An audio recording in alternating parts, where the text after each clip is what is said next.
ప్రియమైన సహోదరులారా, ప్రియమైన స్నేహితులారా, బైబిల్లోని ఈ లేఖనం మనకొక ముఖ్యమైన సత్యాన్ని బోధిస్తుంది.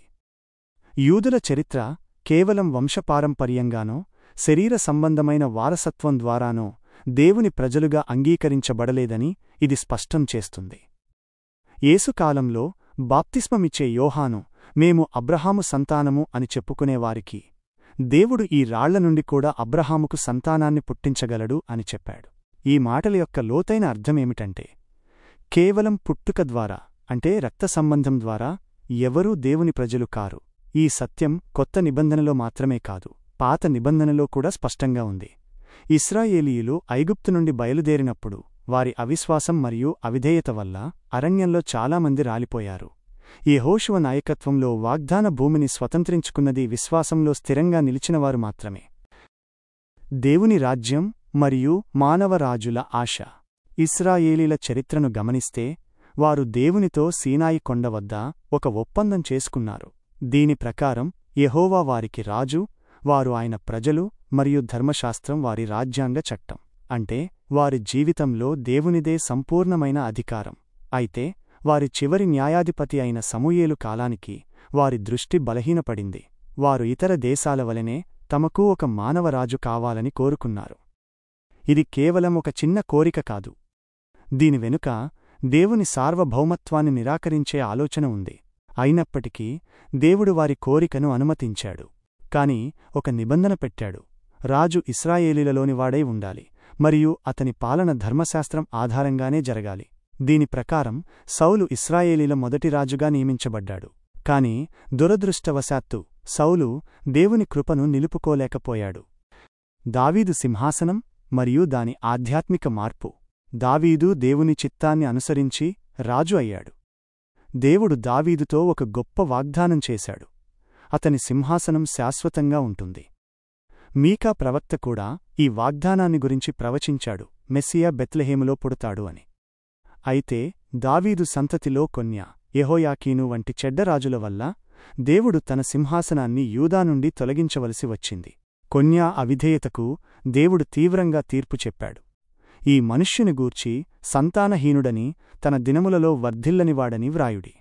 అతని సంతానంలో ఎవడునూ దావీదు సింహాసనమందు కూర్చుండడు అని దేవుడు స్పష్టంగా ప్రకటించాడు. దీనివల్ల దావీదు యొక్క భౌతిక సింహాసనం యూదాలో అంతమైంది. అయితే దీనివల్ల దేవుడు తన వాగ్దానాన్ని రద్దు చేయలేదు. ఆయన ఆ వాగ్దానాన్ని ఆధ్యాత్మికంగా శాశ్వతంగా నెరవేర్చాలని నిర్ణయించాడు. దీనికి నిదర్శనం మెస్సియా యేసు కొన్యా సంతతి నుండి వచ్చాడు. పరలోక సంబంధమైన దేవుని రాజ్యం. యేసు భూమిమీద ఉన్నప్పుడు ఆయన దేవుని రాజ్యాన్ని గురించి బోధించాడు. యూదులు మరియు ఆయన శిష్యులు కూడా ఆ రాజ్యాన్ని ఒక భౌతిక రాజకీయ రాజ్యంగా భావించారు. అయితే యేసు ఈ ఆలోచనను స్పష్టంగా ఖండించాడు. పిలాతుతో మాట్లాడుతూ ఆయన, నా రాజ్యము ఈ లోక సంబంధమైనది కాదు అని చెప్పాడు. యేసు చెప్పిన రాజ్యానికి అర్థమేమిటంటే, అది మానవరాజులచే స్థాపించబడినది కాదు. అది స్వర్గ సంబంధమైనది, ఆధ్యాత్మికమైనది. దానిలో ప్రవేశించడానికి నీటి మూలంగానూ ఆత్మ మూలంగానూ పునరుద్ధానం పొందాలి. ఇది కేవలం బాప్తిస్మం ద్వారా దేవుని అధికారాన్ని అంగీకరించడమే కాదు, అంతరంగంలో పరిపూర్ణమైన మార్పు కూడా.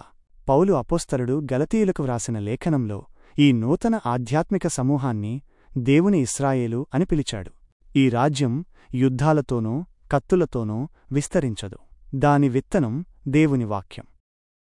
ఇది సువార్త ప్రకటన ద్వారా భూమిమీద విస్తరిస్తుంది. దాని పౌరులు క్రీస్తుకు విధేయత చూపడం ద్వారా ఫలిస్తారు. నిరంతర కొనసాగింపు మరియు మన పాత్ర. యేసు పునరుద్ధానం తర్వాత ఆయన శిష్యులు ఇంకా భౌతిక రాజ్యం గురించి ఆలోచిస్తూ, ప్రభువా, ఈ కాలమందు ఇశ్రాయేలునకు రాజ్యమును మరల అనుగ్రహించదవా అని అడిగారు. అప్పుడు యేసు, కాలములను సమయములను తండ్రి తన స్వాధీనమందు ఉంచుకొనియున్నాడు, వాటిని తెలిసికొనుట మీ పనికాదు అని సమాధానమిచ్చాడు. పెంతెకొస్తు రోజున పరిశుద్ధాత్మను పొందిన తరువాత పేతురు అపోస్తలుడు ఈ సత్యాన్ని స్పష్టంగా ప్రకటించాడు. దావీదు పరలోకానికి ఎక్కిపోలేదు, కాని దేవుడు యేసును ఆయన సింహాసనం మీద కూర్చోబెట్టాడు. ఈ సింహాసనం పరలోకంలో ఉంది. అంటే యేసు ఇప్పుడు పరలోకంలో దేవుని కుడిపార్శ్వమున రాజుగా పరిపాలిస్తున్నాడు.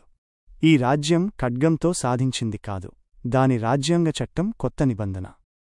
దాని పౌరులు పునర్జన్మ పొందినవారు, అనగా నీటి మూలంగానూ మరియు ఆత్మ మూలంగానూ జన్మించినవారు. ఈ ప్రజల సమూహమే దేవుని ఇశ్రాయేలు.